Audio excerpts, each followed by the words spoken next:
And then they tell them that they are now going to be subjected to this sort of arbitrary choice where they say, from now on, we are going to cram down a price on you. I agree with Ben Shapiro. I do care about Mexicans more than I care about Americans, as a matter of fact. I love Mexico. I love Brazil. Brasil caralho, I say from my private jet as I stare down at the favelas and I decide that Brazil will pay.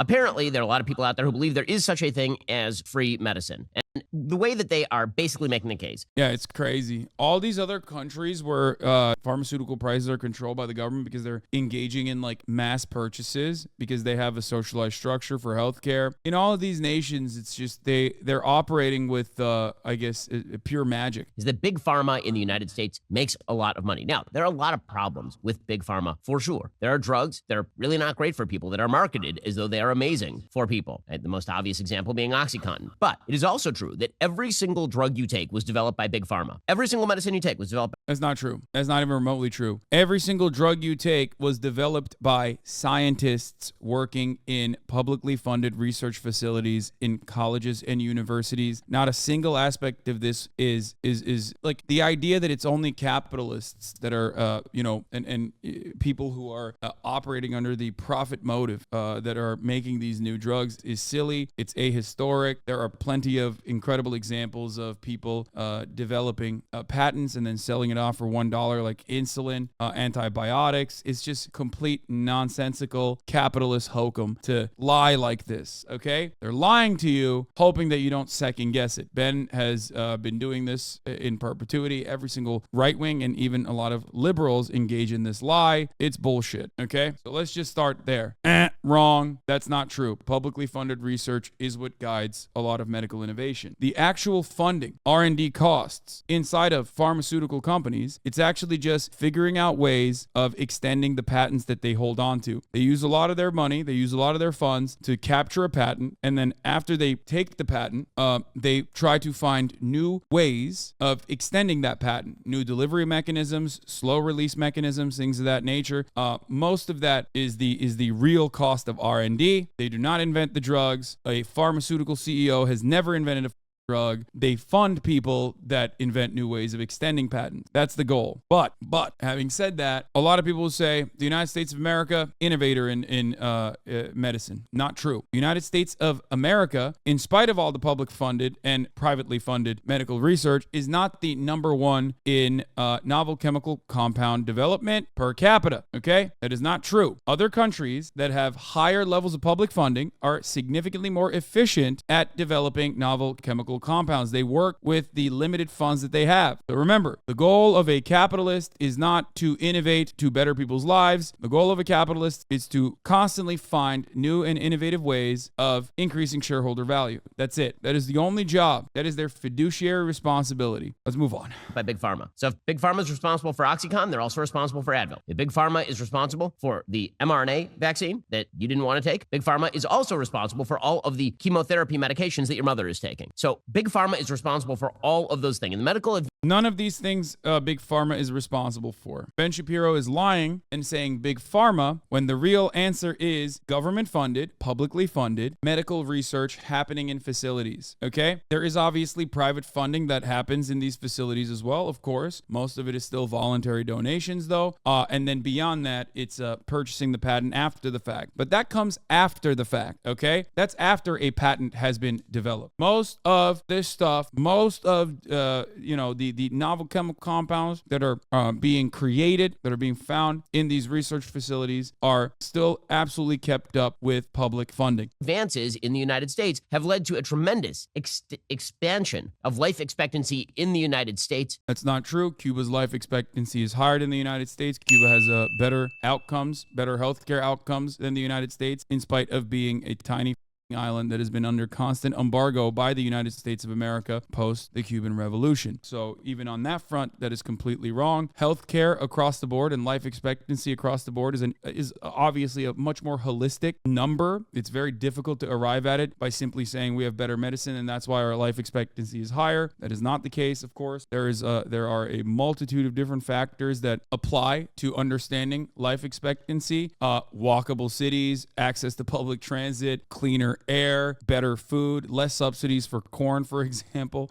There is no your diet, your national diet overall, and how expensive it is to eat healthy. These are all actual factors that go into figuring out life expectancy. So it's not exactly a great metric if you're going to tackle like one issue. But even on that front, the United States life expectancy is significantly worse than other comparable developing nations, or even developed nations, especially developed nations, but even developing nations. So Ben's not even right on that front either. The 5-year cancer survival rate in the United States is much higher than anywhere else on Earth. The reason being, we have better medicines than anywhere else on Earth. It also wrong. Like I said, the only thing that Ben Shapiro can do in a healthcare situation is basically cherry pick data. It's not even all types of cancer that he's talking about. There are specific types of cancers that the U.S. medical innovation is better at, but that doesn't mean that we have a higher life expectancy. U.S. is 77.28, Canada 81.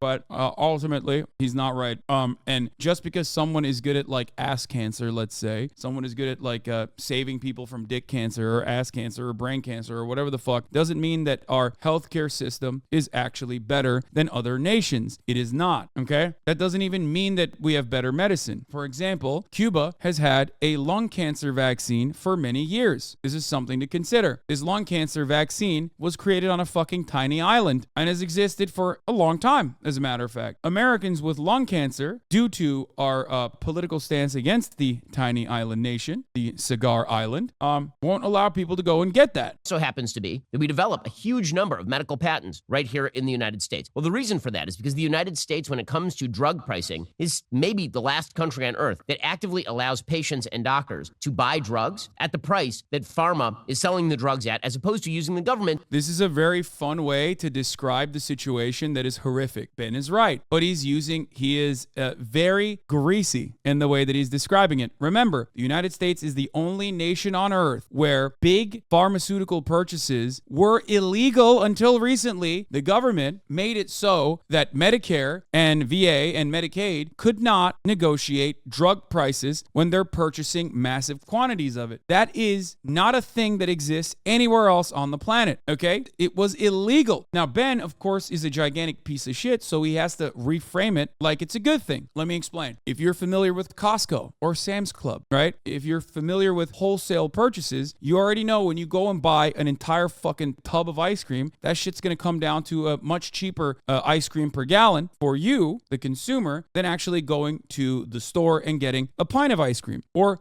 what is going to be even more expensive than that is go to a ice cream shop and get a scoop of ice cream, okay? Because when you're buying a tub of ice cream, it's cheaper. It's cheaper to purchase it in bulk. It's cheaper to consume it in bulk. It's cheaper to sell it in bulk. So you get a deal. Everybody loves a deal. You know who doesn't love a deal? The American government. Every other country on this planet, every other nation on this planet, given that they have some kind of socialized medicine or at least like has to purchase a lot of drugs to bring it into their country, will engage in bargaining with pharmaceutical corporations. This is some of the most straightforward lying that I've ever seen Ben do. Sometimes I'm not sure if he understands or not. He knows that he's been lying and misleading in his whole damn video. No, this is something that Ben used to do all the time. Before cancel culture, culture wars, and all this shit, Steven Crowder, Ben Shapiro, right-wing commentators used to put forward these American Enterprise Institute-backed talking points on a regular basis. Republicans kind of realize that this is a losing issue when you're basically trying to tell people that, like, your drug prices should be expensive because you're subsidizing the rest of the planet or whatever. Like, that's a really dumb thing to say. It also goes against the America First principles. So a lot of them dropped it. They'd much rather talk about issues that they think they can win on, like trans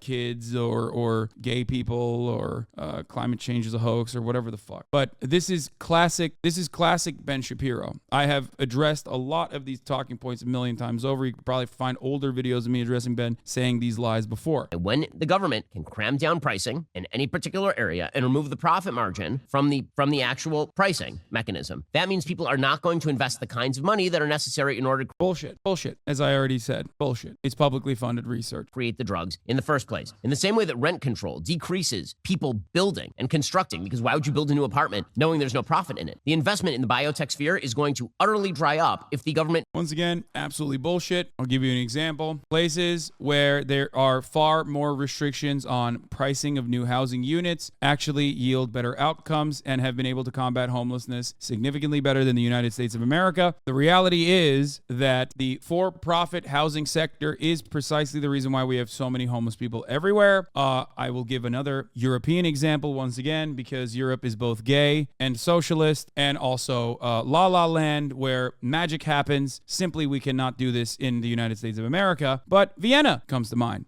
The capital of Austria has been incredibly innovative in this wonderful new thing that isn't so new called public housing. 65% of the homes in Vienna are publicly owned. They are public housing, and they have they're perfectly adequate. They're great, and people love that shit. They are incredibly affordable, and therefore they have significantly less homelessness. Anyway, so the idea that government intervention is actually bad or government regulation is actually bad is a silly one. By the way, the policy itself is absolutely wild. I mean, the way that they are cramming this thing down is that they go to the companies, that the Medicare goes to the companies that produce the drugs, and then they tell them that they are now going to be subjected to this sort of arbitrary choice where they pick your drug out of the lineup, and they say, from now on, we are going to cram down a price on you.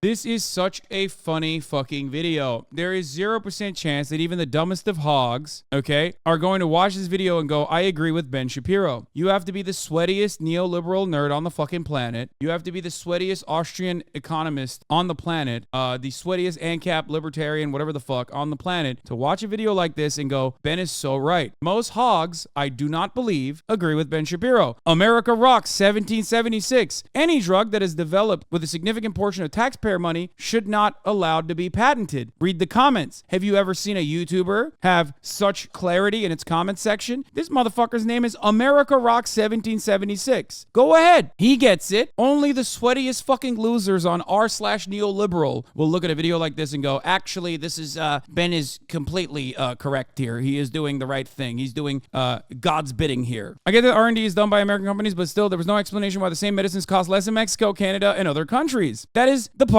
that doesn't add up. And a wizard did it is how it sounds, in fact, that everyone seems to avoid explaining this in a clear manner and jump to something else. Brilliant. That's fucking awesome. He's right. Why is it that the same pharmaceutical corporations are able to sell the same drug in Mexico for a much, much, much smaller price? Wow. How did that happen? Do you think that these big pharmaceutical CEOs are actually quite magnanimous, that they've decided, I do care about Mexicans more than I care about Americans? As a matter of fact, I love Mexico. I love Brazil. Brazil carajo, I say from my private jet as I stare down at the favelas and I decide that Brazil will pay and the people of Brazil will pay 1/10 the price of the same exact pharmaceutical that Americans should pay. How does that work? Is it because they're nice? No, it's because they're still turning a profit when they sell to Brazil. They do. It's just the profit margins are unimaginable in America. That is the devastating fact. Do you understand that? I hope you understand that. That is the devastating fact, is that in the United States of America, they are just able to get away with price gouging you, because all matter of price increases on an inelastic good with inelastic demand is price gouging. Okay? That's it. Just remember, it's completely made up. Ben is lying to you. He is lying through his teeth. Completely lying.